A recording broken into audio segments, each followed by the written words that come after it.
Ang kailangan lang ay magsikap.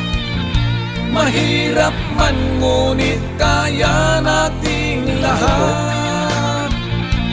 At kung nais mo na umunlad, gamitin mo ang tiyaga, lakas loob at sipag. Marami palang magawa. Ang kailangan lang ay magsikap. Mahirap man ngunit kaya nating lahat. At kung nais mo Halimbawa maganda ang init, na umunlad, gamitin mo ang tiyaga, lakas loob at sipag. Gamitin mo ang tiyaga, lakas Bukod sa bag, loob pwede po sa at sinilas, no? sipag.